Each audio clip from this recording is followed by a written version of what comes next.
18 तारीख को आरएसएस के प्रमुख मोहन भागवत का आगमन होता है।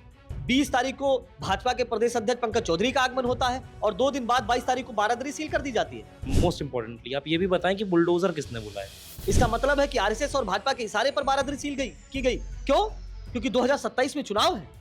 आप हिंदू मुस्लिम का दंगा भड़काना चाहते हैं। भारतीय जनता पार्टी, आरएसएस और उनके जो दंगाई संगठन है उनके द्वारा की जा रही है। ये हिंदू मुस्लिम का मामला नहीं था, क्योंकि जो 18 लोगों को नोटिस प्रशासन के द्वारा सर्व की जाती है उसमें 6 मुस्लिम छात्र हैं और 12 हिंदू छात्र। आज विश्वविद्यालय का छात्र वो रोजगार चाहता है। आज विश्वविद्यालय का छात्र अच्छी शिक्षा चाहता है, व्यवस्था चाहता है। वो हिंदू मुस्लिम के मुद्दों में नहीं उलझना चाहता। लखनऊ विश्वविद्यालय के लाल बारादी पर नमाज को लेकर के जो विवाद हुआ था, उस विवाद में अब धीरे धीरे चीजें और बढ़ी और अब अज्ञात लोगों को मुकदमा भी दर्ज हो गया। पहले 18 लोगों को नोटिस जारी हुई थी। उसी पर जो छात्र हैं वो हमारे साथ हैं, ये वो छात्र हैं जिन्होंने नमाज पढ़ी थी और कुछ वो छात्र हैं जो उनकी सुरक्षा कर रहे थे, जिसमें 3 लोग हमारे साथ हैं जो आज प्रेस कॉन्फ्रेंस कर रहे थे। आज का क्या मामला है? आज जो आप लोग प्रेस कॉन्फ्रेंस कर रहे हैं उसमें क्या मांग है? देखिए, मांग हमारी स्पष्ट है। चूंकि लाल बारादरी लखनऊ विश्वविद्यालय से जुड़ी है और लखनऊ विश्वविद्यालय के छात्रों ने उसमें नमाज अदा की थी, करते थे। 22 तारीख को अचानक से उसमें ताला बंद कर दिया जाता है और पूरी तरीके से सील कर दिया जाता है। वहाँ बुलडोजर खड़ा होता है उसको बुलडोज करने के लिए, इस डर से कि इस लाल बारादरी को बुलडोज न कर दिया जाए। क्योंकि आज किस तरीके से बुलडोजर का राज है उत्तर प्रदेश में, इसलिए हमारे मन में डर था कि कहीं लाल बारादरी को बुलडोज तो नहीं कर दिया जाएगा। वहाँ बैरिकेडिंग लगा दी जाती है, प्रशासन, पुलिस की कई बटालियन वहाँ पे खड़ी होती है कि छात्रों को अंदर ना जाने दिया जाए। लेकिन हम लोग वहाँ जाते हैं, क्योंकि समय हो गया था, रमजान का महीना है और वहाँ तमाम ऐसे इस देश के भी छात्र थे, अंतर्राष्ट्रीय छात्र थे और कुछ छात्राएं भी थी जिनको वहाँ नमाज अदा करनी थी। जब वो नमाज अदा करने गए तो उनको पुलिस प्रशासन के द्वारा रोक दिया गया, ये कह करके कि ये बिल्डिंग जर्जर है। अचानक से कैसे जर्जर हो गई? कोई उसका इन्वेस्टिगेशन नहीं हुआ, कोई रिपोर्ट नहीं आई। अगर रिपोर्ट आई हो तो रिपोर्ट कहाँ है? उसको सार्वजनिक करना विश्वविद्यालय की जिम्मेदारी थी, नहीं किया गया। छात्रों से संवाद करना ये विश्वविद्यालय की जिम्मेदारी थी, नहीं किया गया। जिसके बाद ये सारी घटनाएं उत्पन्न होती है। जब वो छात्र वहाँ बैठते हैं, फिर हम लोग वहाँ पहुँच जाते हैं, तमाम हिंदू समुदाय के लोग वहाँ जब जाते हैं, देखते हैं कि हमारे साथी जो मुस्लिम समुदाय के लोग हैं वहाँ बैठे हैं। हम पूछते हैं क्या हो गया है? वो कहते हैं कि भैया हमारी नमाज स्थल को बंद कर दिया गया है। फिर हम लोग एक साथ बैठ करके समय हो जाता है तब हम लोग वहाँ पे नमाज उनको पढ़वाते हैं और इस बात की हम सुरक्षा भी देते हैं, ह्यूमन चेन बनाते हैं कि इनके ऊपर कोई हमला ना हो जाए। क्योंकि वहाँ कुछ अंतर्राष्ट्रीय मतलब दूसरे देशों के भी छात्र थे, विदेशी छात्र थे, छात्राएं भी थी। हम उनकी सुरक्षा में वहाँ पर खड़े हो जाते हैं। हम गंगा जमुनी तहजीब को बचाना चाहते हैं, हम लखनऊ की संस्कृति और सभ्यता को बचाना चाहते हैं। जो लखनऊ हिंदुस्तान की हिंदुस्तानियत है, अमन चैन की जो बात की जाती है, हम उसको बचाना चाहते हैं। सर्वधर्म संभाव की जो बात की जाती है, वसुधैव कुटुंबकम की जो बात की जाती है, जो बड़े बड़े नारे दिए जाते हैं, सरकार के द्वारा भी दिए जाते हैं, हम उसको बचाना चाहते हैं। लेकिन उसको बचाने में हमें क्या मिला? हमें तो मुकदमे मिले, हमारे ऊपर एफआईआर कर दी गई और पूरी तरीके से जो नैरेटिव बनाने की कोशिश भारतीय जनता पार्टी, आरएसएस और उनके जो दंगाई संगठन है उनके द्वारा की जा रही है कि हिंदू मुस्लिम का मामला था। ये हिंदू मुस्लिम का मामला नहीं था, क्योंकि जो 18 लोगों को नोटिस प्रशासन के द्वारा सर्व की जाती है उसमें 6 मुस्लिम छात्र हैं और 12 हिंदू छात्र। इसका मतलब है कि जो उनका हिंदू मुस्लिम का नैरेटिव है वो पूरी तरीके से ध्वस्त हो चुका है। आज विश्वविद्यालय का छात्र वो रोजगार चाहता है। आज विश्वविद्यालय का छात्र अच्छी शिक्षा चाहता है, व्यवस्था चाहता है। वो हिंदू मुस्लिम के मुद्दों में नहीं उलझना चाहता है। लेकिन हम ये मानते हैं कि यह देश संविधान बाबा साहब डॉक्टर अंबेडकर के संविधान से चलेगा और संविधान का जो अनुच्छेद 25 है वो हम सबको धार्मिक स्वतंत्रता की अनुमति देता है। तो उसमें सिर्फ हिंदू थोड़ी है, हिंदू मुस्लिम सिख ईसाई सब। लेकिन कहा जाए कि वहाँ नमाज स्थल वो नहीं था। समाजवादी पार्टी वहाँ राजनीति कर रही है। नहीं, समाजवादी पार्टी का मसला ही नहीं है, किसी पार्टी और दल का मसला थोड़ी है, ये तो छात्रों का मसला है। अगर ये आरोप समाजवादी पार्टी पे लगाया जा रहा है तो ये तो भारतीय जनता पार्टी की साजिश है। 18 तारीख को आरएसएस के प्रमुख मोहन भागवत का आगमन होता है, 20 तारीख को भाजपा के प्रदेश अध्यक्ष पंकज चौधरी का आगमन होता है और 2 दिन बाद 22 तारीख को बारादरी सील कर दी जाती है। इसका मतलब है कि आरएसएस और भाजपा के इशारे पर बारादरी सील की गई। क्यों? क्योंकि 2027 में चुनाव है। आप हिंदू मुस्लिम का दंगा भड़काना चाहते हैं, आप हिंदू मुस्लिम का दंगा भड़काना चाहते हैं। आप सब पत्रकार बंधुओं ने हमारी आवाज को आवाज देने का काम किया। हमारी जो हम लोगों ने जो गंगा जमुनी तहजीब की एक मिसाल पेश की थी कि मुस्लिम छात्र नमाज अदा कर रहे हैं, हम लोगों ने ह्यूमन चैन बना करके उनकी सुरक्षा की। तमाम चैनल ने चलाया, तमाम हम लोगों को वाहवाहियां मिली। इससे पहले बिना सुरक्षा के नमाज पढ़ते थे, बिना अंदर पढ़ते थे, अंदर पढ़ते, कोई ऐसी बात ही नहीं थी, कोई ऐसा विवाद नहीं थे। लेकिन प्रशासन ने जानबूझकर विवाद पैदा करने का काम किया। ये पूरी तरीके से प्रशासन की लापरवाही। पत्थर जाके वहाँ गंगा जल छिड़क दिया, हनुमान चालीसा कर दी। गंगा जल जानते हैं क्यों छिड़का गया है? क्योंकि 18 में से 12 हिंदू छात्र थे और हिंदू में से दलित और पिछड़े समुदाय के छात्र थे। दलित और पिछड़े समुदाय के छात्र वहां बैठ करके उन लोगों ने मुस्लिम छात्रों की सुरक्षा की, उनके साथ इफ्तारी की। इसलिए ये जो सामंतवादी मनवादी प्रवृत्ति के लोग हैं, इन लोगों ने गंगा जल से शुद्धिकरण करने का काम किया। ये शुद्धिकरण का मामला कोई पहला नहीं है। एक पूर्व मुख्यमंत्री अखिलेश यादव के घर को भी गंगा जल से शुद्ध किया था। जब अखिलेश यादव भगवान शंकर के मंदिर में जाते हैं अपनी पत्नी डिंपल यादव के साथ, तब वहां पर भी मनवादी लोगों ने गंगा जल से शुद्ध किया था। कहीं अगर बहन मायावती कहीं चली जाती है तो वहां भी गंगा जल से शुद्ध करते हैं। कहीं अगर दलित और बहुजन समाज के लोग चले जाते हैं, वहां गंगा जल से शुद्ध करते हैं, क्योंकि ये सामंतवादी मनवादी प्रवृत्ति के लोग हैं। ये मनुस्मृति से इस देश को चलाना चाहते हैं। ये बाबा साहब डॉक्टर अंबेडकर के सिद्धांतों से, उनके संविधान से इस देश को नहीं चलाना चाहते हैं। लेकिन हम लोग जो संविधान में भरोसा रखते हैं, संविधान से ही जिनको सब कुछ मिला है, वो चाहे मुस्लिम समुदाय के लोग हों, पिछड़े समुदाय के लोग हों, दलित समुदाय के लोग हों या महिलाएं हों, क्योंकि हम लोगों को संविधान के बाद ही कुछ मिल पाया है। क्या चाहते हैं? हम न्याय चाहते हैं, हम अमन चैन चाहते हैं, हम परिसर में शांति चाहते हैं, शिक्षा चाहते हैं, सद्भाव चाहते हैं। न्याय कर कौन रहा है? नहीं, हम तो चाहते हैं, हम तो सरकार से गुहार लगाते हैं। हम तो मुख्यमंत्री जी से गुहार लगा रहे हैं, प्रधानमंत्री जी से गुहार लगा रहे हैं कि आप हस्तक्षेप करिए। समता नहीं है, भेदभाव पैदा किया जा रहा है। अरे यूजीसी, जो प्रधानमंत्री जी यूजीसी लाए हैं, जो कह रहे हैं कि धार्मिक और जाति भेदभाव को हम खत्म करेंगे। कहाँ गया आपका वादा? कहाँ गया आपका दावा? आपका दावा तो खोखला है। मैं तो मांग करता हूँ कि यूजीसी को पूरी तरीके से यूजीसी रेगुलेशन 2026 को लागू कर दिया जाए।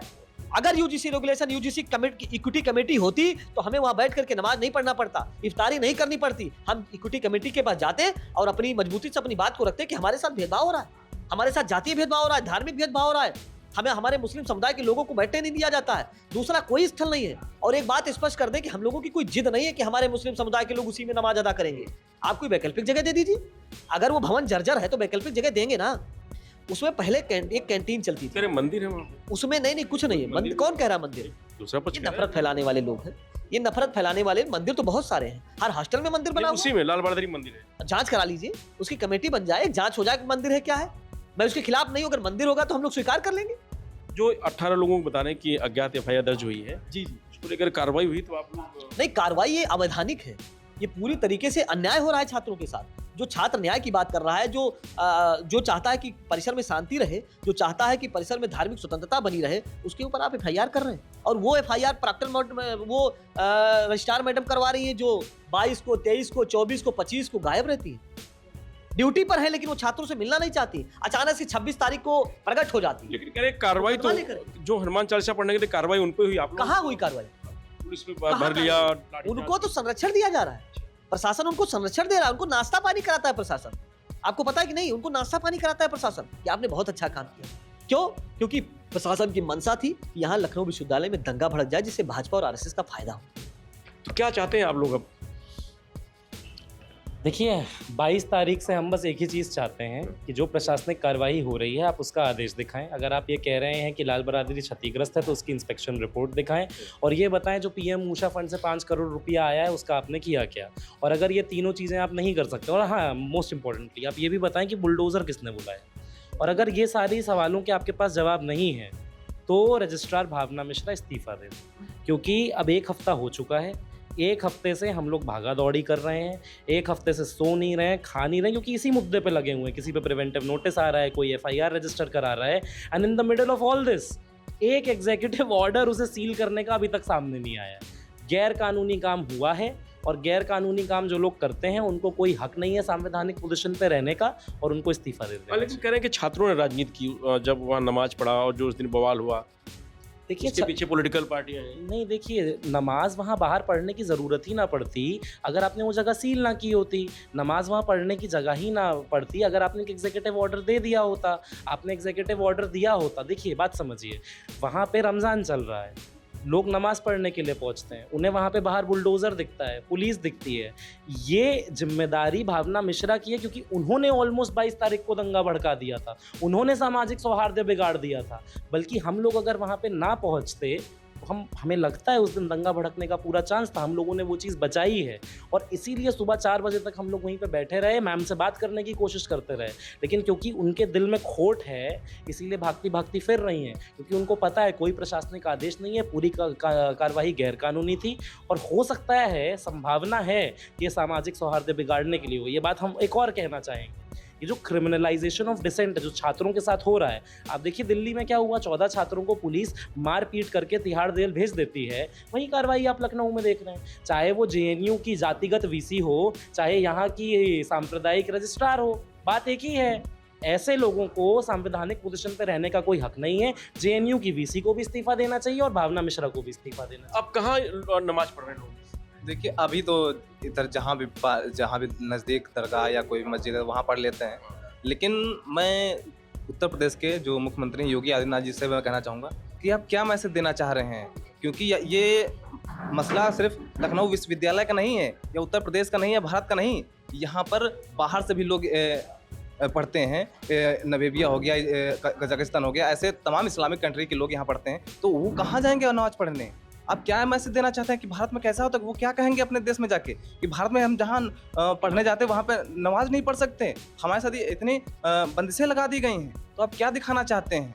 कि आप दिखाना चाहते हैं कि हमसे दंगा भड़काना चाहते हैं, अपने एक अपने गुंडा संगठनों को ला के वहाँ पर दंगा भड़का रहे हैं, आप ऐसे नारे लगवा रहे हैं कि तेल लगाओ डाबर का और मिटा दो नाम बाबर का।